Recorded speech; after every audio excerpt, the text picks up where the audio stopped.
ます。いただきます。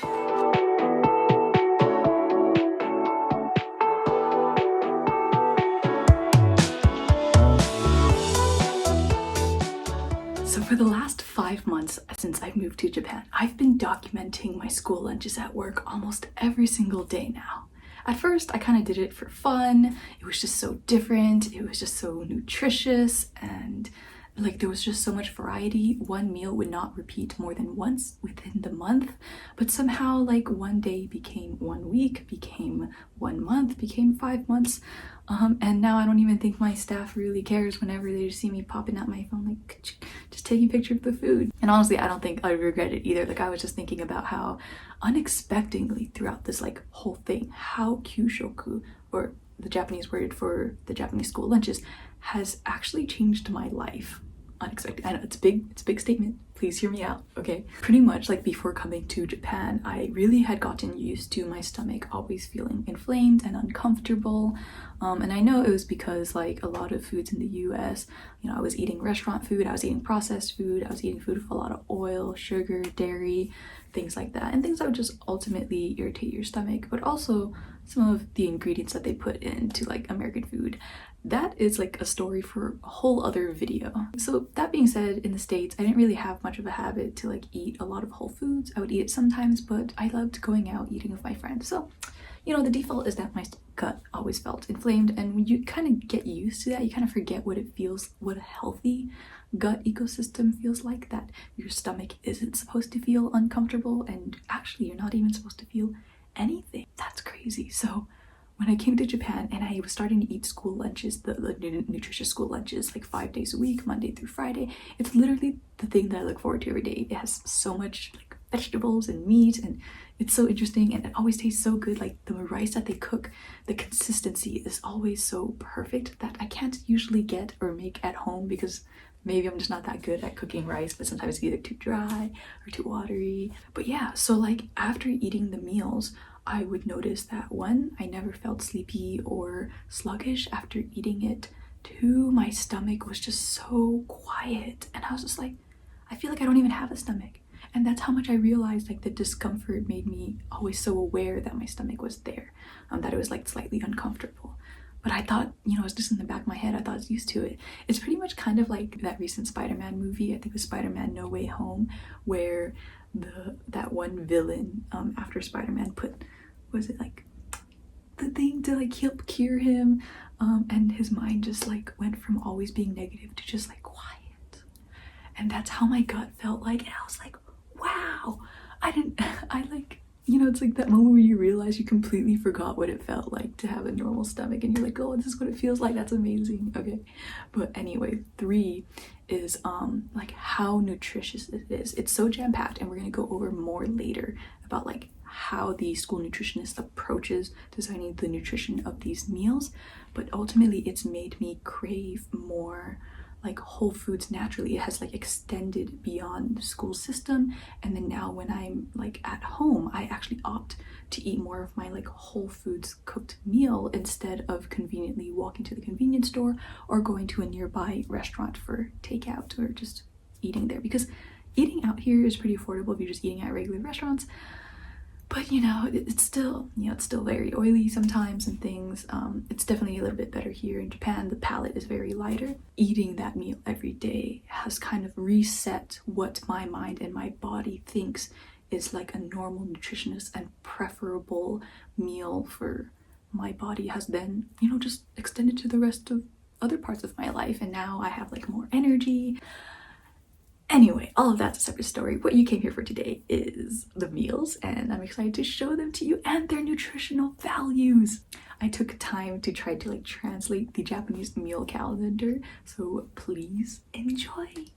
So this is what my typical meal looks like. On Monday, we have teriyaki yellowtail, miso soup with tofu, a side of veggies of daikon and carrots, and then accompanying that is rice and a carton of milk. Usually we always have a bowl, and in that bowl you'd either put stew or soup.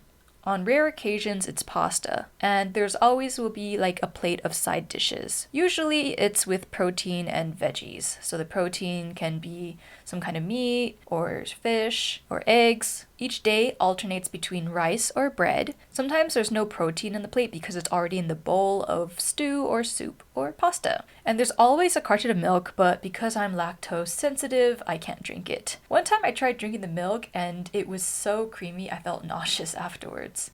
And the thing about Japanese school lunches is that they're very nutrient dense.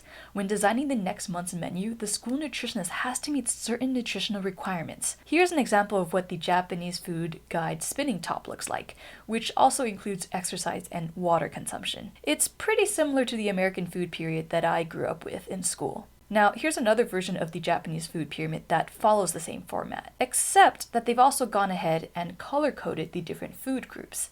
And it is with these colors that the nutritionist reports on the monthly food menu what ingredients are for under what group. Red is for dairy and meats. They categorize that as the stuff that makes you grow and keeps you strong. Green is for fruits and vegetables, categorized as the things that keep you healthy, providing you vitamins and minerals. Yellow is for grains and staple food, categorized as things that give you energy to make your body move, such as how carbs are the easiest source of your body to produce glycogen from, which you can use for energy immediately. This guideline is mostly followed by nutritionists in school cafeterias, but because these guidelines are so specific, it's not really followed outside of the school cafeterias as much.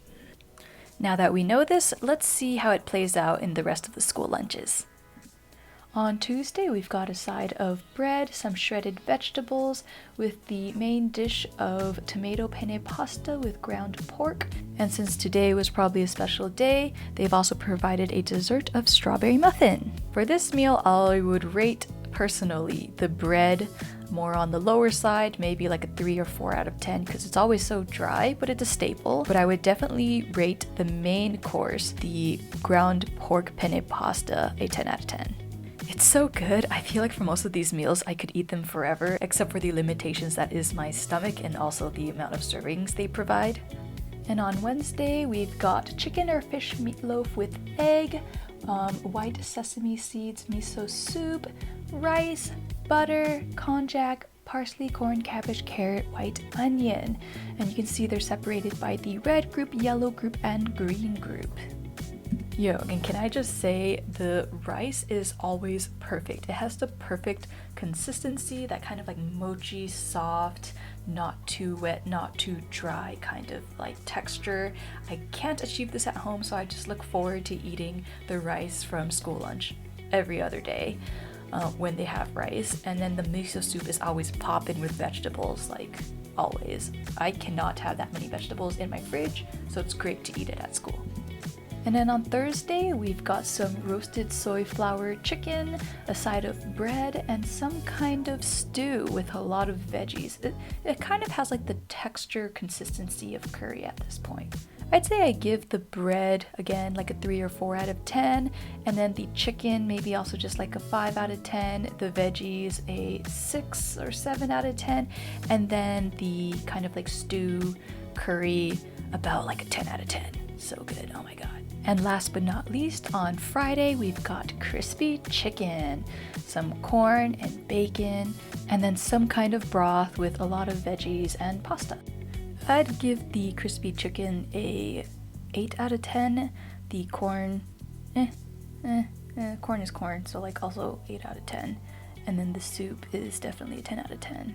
And that's what I eat in a week of Japanese school lunches at an elementary school. It feels really mundane to be talking about school lunches, but honestly, I think many will agree with me that food is one of the best ways to experience a culture and their values and like what they locally grow.